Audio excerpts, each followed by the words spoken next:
Materi Kepramukaan SDS Kayuringin Islamic School. Assalamualaikum warahmatullahi wabarakatuh. Salam Pramuka. Tahiyat Syafa. Selamat pagi adik-adik semuanya. Bagaimana kabarnya hari ini? Mudah-mudahan kalian selalu sehat dan selalu semangat. Alhamdulillah, hari ini kita kembali untuk belajar materi kepramukaan. Kira-kira materi apa yang akan kita pelajari hari ini ya?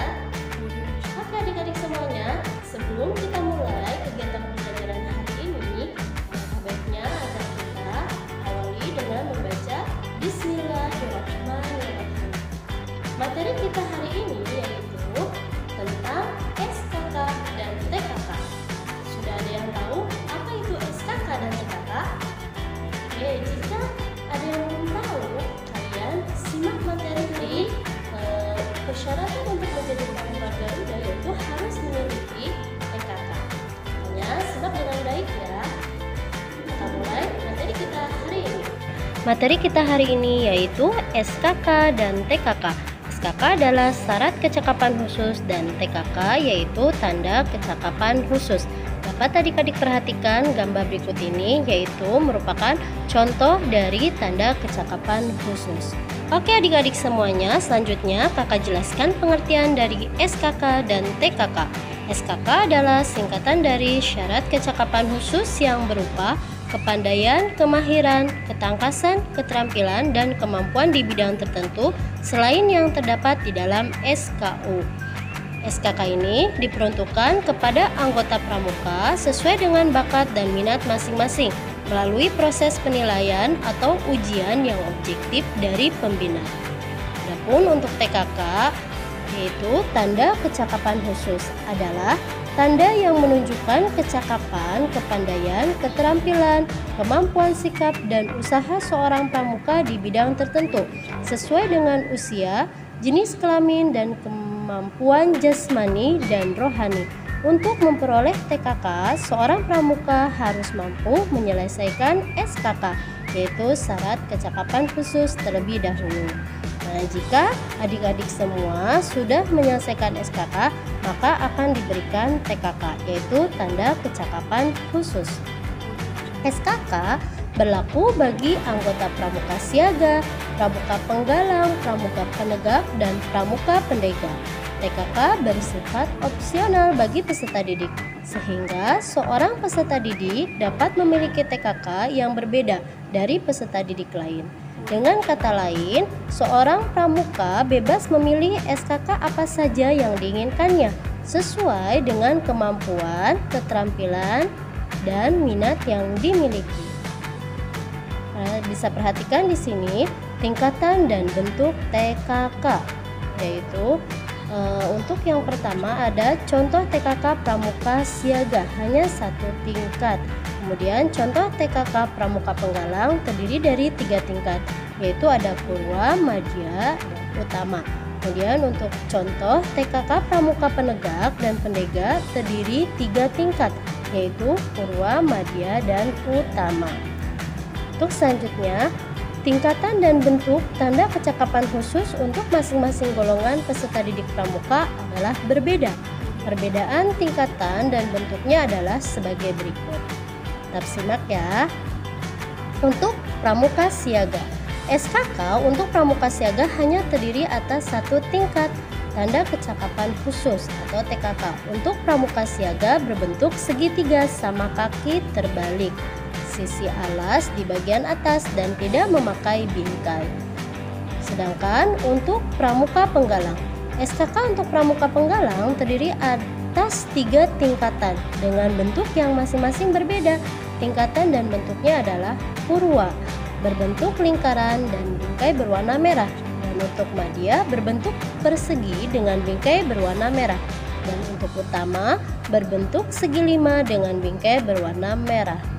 Untuk pramuka penegak dan pendega, SKK dan TKK untuk pramuka penegak dan pendega sama, terdiri atas 3 tingkatan dengan bentuk Purwa berbentuk lingkaran dengan bingkai berwarna kuning, dan Madya berbentuk persegi dengan bingkai berwarna kuning. Sedangkan Utama berbentuk segi 5 dengan bingkai berwarna kuning. Contohnya tadi sudah kakak beritahu di awal ya. Selanjutnya yaitu penggolongan TKK. Penggolongan TKK yaitu terdiri dari bidang patriotisme dan seni budaya, kemudian bidang keterampilan dan teknik pembangunan. Selanjutnya ada bidang agama, mental, moral, spiritual, pembentukan pribadi, dan watak. Di situ ada gambar masjid, ya, ada gambar untuk menabung. Kemudian selanjutnya di bidang kesehatan dan ketangkasan. Itu di situ ada gambar mata dan yang lainnya. Selanjutnya bidang sosial, perikemanusiaan, gotong royong, ketertiban masyarakat, perdamaian dunia, dan lingkungan hidup. Untuk selanjutnya perlu kalian tahu 13 SKK wajib dalam pramuka.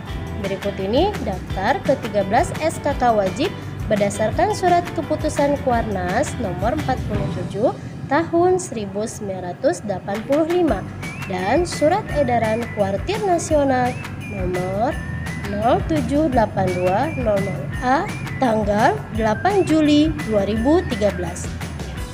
Adapun 13 SKK wajib dalam pramuka yaitu yang pertama SKK pertolongan pertama pada kecelakaan, kemudian SKK pengatur rumah, SKK pengamat, SKK pengamat kampung atau desa, SKK juru kebun, SKK juru masak, kemudian SKK gerak jalan, SKK menjahit, SKK berkemah, SKK penabung. Selanjutnya ada SKK perilaku hidup sehat dan bersih, kemudian SKK imunisasi, dan yang terakhir ada SKK reproduksi sehat remaja. Oke adik-adik semuanya, kakak lanjutkan lagi. Selanjutnya yaitu ada tetampan TKK. Tetampan TKK merupakan selendang dari kain berwarna coklat tua yang digunakan untuk menempatkan tanda kecakapan khusus, yaitu jika seorang pramuka telah memiliki lebih dari 5 TKK. Tetampan digunakan dengan cara diselempangkan di badan pramuka. Adapun ketentuan dan cara pemakaian. Ketentuan dan cara pemakaian tetampan TKK telah diatur dalam SK Kuarnas Gerakan Pramuka nomor 134/KN/76 tahun 1976 tentang petunjuk penyelenggaraan kecakapan khusus. Pengaturan tersebut termuat di bab 5 tentang ketentuan dan tempat pemakaian TKK pasal 16 ayat B hingga H. Seorang pramuka dapat menggunakan tetampan jika telah memiliki lebih dari 5 tanda kecakapan khusus.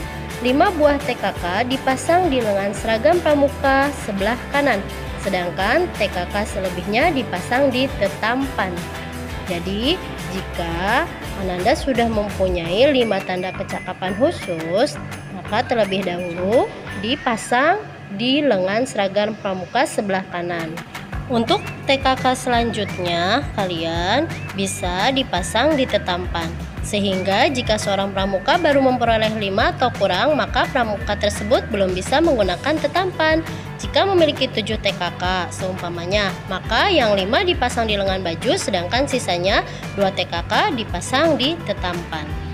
Untuk selanjutnya, perlu adik-adik semua ketahui yaitu bentuk dan ukuran tetampan diatur sebagai berikut.